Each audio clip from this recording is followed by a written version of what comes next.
Hey, Dave. Hey, Dutch. Good to be back with you here on the Tactical Hyve. Yes, agreed. What are we talking about today? Gun setups, man. My go-to gun setup, your gun setup. I think I'm going to change mine.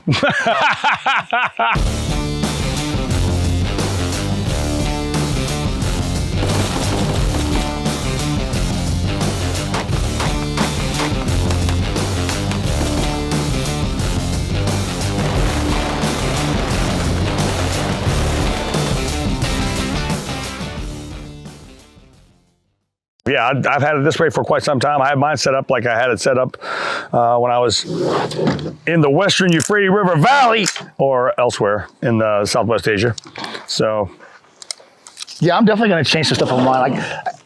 I've got this comp on the end. Granted, that's set up for a can, but I'm not always running a can on it, And man, if you shoot this thing at night without a can, you can't see anything. The flash is so bad. So I think I am considering changing this maybe to a war comp or something that kind of gives me a break, but still gives me a flash suppression as well, something in the middle. But it's served me well. It works good canned up. But, I run my end gall all the way to the end. I see you run yours back a little bit. Well, I like what you did here. I really do. And I want to talk about this a little bit. So first and foremost, you have irons on here. Yep. And so the United States Army, in its infinite wisdom, has some good things to say. And this is one of them. This is called redundancy. Mm-hmm. And when you're redundant with this particular system, right, we have a red dot. He's got a laser beam. That's 2 ways to do it, 2. And then the iron sights are 3. Everything shits the bed.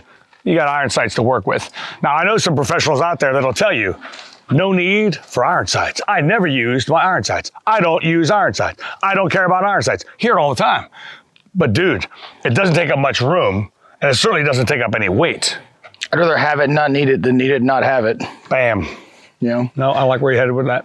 For me, I know moving mine back because I want my laser as far forward as I can, so I don't get slings or stuff in front of my laser. I minimize the obstruction to it, but not so far forward that I'm getting any carbon bleed over onto my lenses. So I moved my sight back, and I know that shortens my sight radius. So I got to be a little more careful when I'm aiming with iron sights. All right, and I'll buy that. But still, for what it's designed to do, and I store mine anyway with my large bore open. So if I have to go to irons, I'm already at the large bore to begin with. Sights, regardless, and all that. Kind of what I run here is it's a Daniel Defense V7 upper.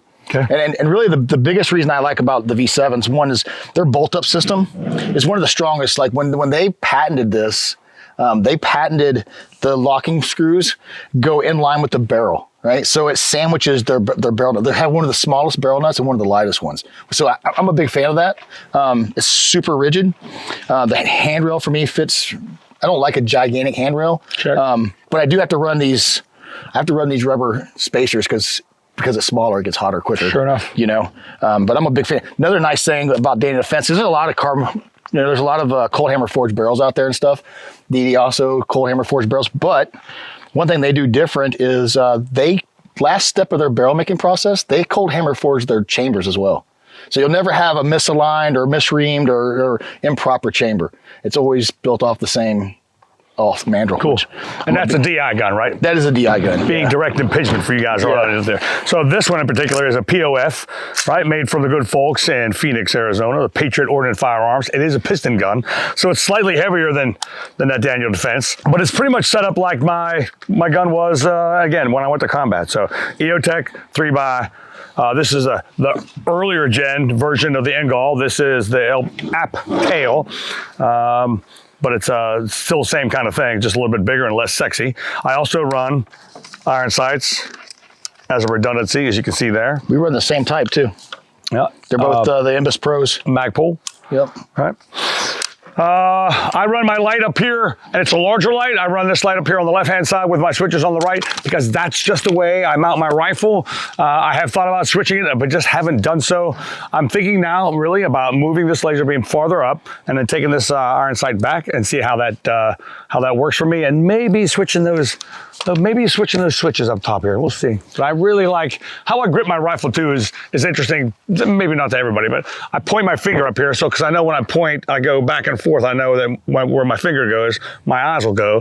And that's how I've been doing this all my career. So, I run my light on the outside. The only reason I do this on the outside, what I find when I run it on the inside, I'm constantly bumping against my my thigh or whatever, I'm always catching that light on something. So I just moved it to the outside. For me, it worked well. What about your trigger? So here I'm running, I really like the flat blade triggers, you know. This is a CMC single piece drop in. It's they're a 3-gun trigger. So it's a single stage, 3.5 pound trigger. Nice. Super fast reset. It's been a good trigger. It served me well. I know you're not a fan of them. I think that's where we differ. I'm a big fan of the bad lever. Yeah, I don't have that. This POF is outfitted with everything ambidextrously, but I haven't been there. Maybe I need to work on some dry fire with that bad lever and see if it could serve me well. Nope, not a fan. So again, because I'm so much older than Dave. Some of the things where I like in that bad lever is like when I'm, because it's not fully ambi, I can still hold my finger here and lock my bolt to the rear, nice and easy. I'm not trying to pull guns and move stuff around. And when I do the mag changes, I mean, it's just so much faster when the mag goes in. This hand can start coming out and indexing, and I'm already there. I'm home. I'm not having to hit paddle buttons and nothing like that. For me, it's just, I've really enjoyed it. Certainly, whatever system you use, dry fire is a way to get past all your training issues, right? Trigger on this one. So the POF has a performance trigger that's already built in. It's a drop-in, and I think it's Timney, but I honestly don't know. I would hate to be out of place. But if you see here, unlike yours right now, it does have a trigger and a hammer pin. These are already on here as a performance measure. Only one other rifle that I've ever had before that I had to add that onto my rifle to make sure those pins don't go walking on you. Mm-hmm. I noticed like my handguard, I went with an old school. I just like the old school M4 handguards. I grew up with it. It feels comfortable in my hands. I like the angle, but I never liked how slippery it can get, especially on a glove. So I just stippled it, man. I took my hot iron soldering gun and stippled it up. And, before I did this, before I had a soldering gun, I just used retainer bands. I put 3 or 4 retainer bands on it, and it worked. I've used that for years and years. We do the same thing with retainer bands. This furniture here comes with the rifle. So I was fine with it, and I stuck with it, and it works fine for me. You run Radian charging handles also? This is a Radian charging handle? Yes, mine too, yep. Ambidextrous Radians, yep. Ambidextrous everything, yes, yeah, sir. I'm using the ambidextrous Radian selector levers too. I really like them. I like the detents on them and how easy, like when it's a definitive click, with these, but it's not gross. Like I've had some that are so hard, like putting it back on safe was laborious at best. This girl comes with all factory stuff, so I don't know if they farmed that out or they made it themselves. So to be honest with you, I don't know. So, yep. And then it's an old school M4 buttstock too. Yeah, it is. I took off the, these always come with that sling keeper at the bottom. Don't need that, so I shit that can big that. old metal sling keeper. Mm-hmm. You don't need that. Yep, got rid of that and run with this. It's been good. I personally like Armageddon gear, the sling. I like the bungee. I like the buckle. And plus the owner of the company is one of very, very, very close personal friend of mine. What's his name? Tom Fuller. Of course. Yes. Mr. Fuller, I like him too. And we spent some time together before he left Remington. Did he go? Bushnell. Left Bushnell and he went to do his own thing, right? Yep. Really harness Armageddon gear. My sling, VTAC. Of course, we know the guys at VTAC too, Kyle Lamb and those folks. Yep. So all good friends of ours. So anyway, that's two setups. Well, 2 different things we didn't talk about. Like I'm running this Leopold LCO, and I see you running the EOTech with the magnifier. I like the magnifiers. I ran them for years too. I don't have one to run it. Otherwise I would be running one. But I have found this for me, and I've ran both. I like both, but when I shoot with an EOTech, it's got that larger red circle in that ring. Yep. My shot groups just get bigger because I see red on the target, and it's not as precise for me. So with me, the way I shoot, having that smaller red dot tightens up my groups for me. So in another battle rifle that I have that's not here, I do have that set up as well, a singular Leopold LCO with no magnifier. And I like it a lot, without a doubt. But this, again, just was set up the way I had my old battle rifle. And, our world most of the time went from about 2 meters to about 250 meters and not a whole lot farther than that. And this does all that for sure. Mm-hmm. So does that, obviously. So just tools in the tool bag for you guys. Yeah.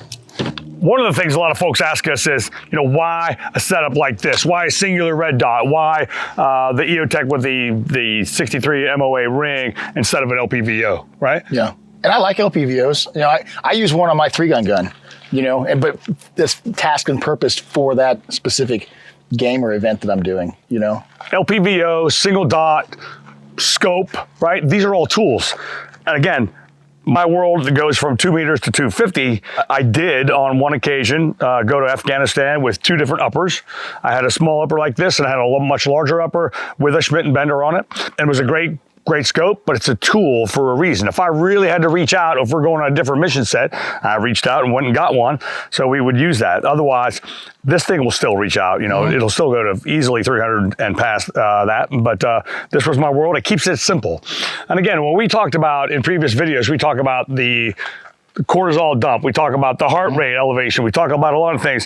Some LPVOs are quite busy on the inside, and they add weight, they add encumberment, and they are slightly complicated. So I'm a big fan of keep it simple, stupid. Yep, so that's where I go from there. KISS.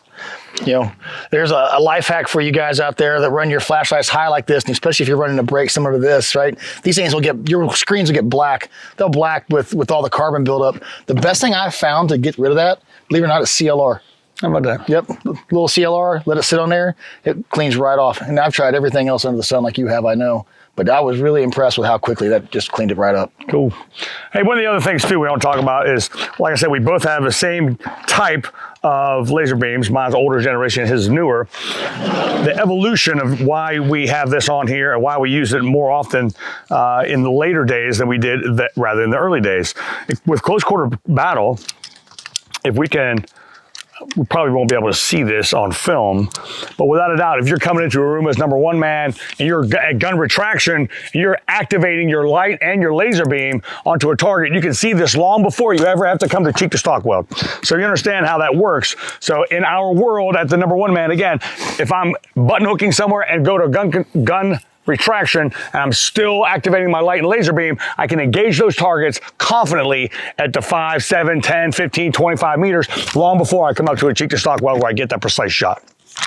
It's also great for a call out. Also works for a call out. In the over capacity. Sure, yes. Hey guys, this is, like I said, this is our go-to setups for our current guns we have right here. You know, there's a bunch of different setups out there. We'd like to hear about them, you know, different opinions and different ways you like to run them. If you like this type of stuff and like this content, hit the subscribe button, hit the like button, you know, share your video. And again, thanks for watching. Hit the bell, right? Because you want to get fed. You want to get fed by Tactical Hyve. Yeah.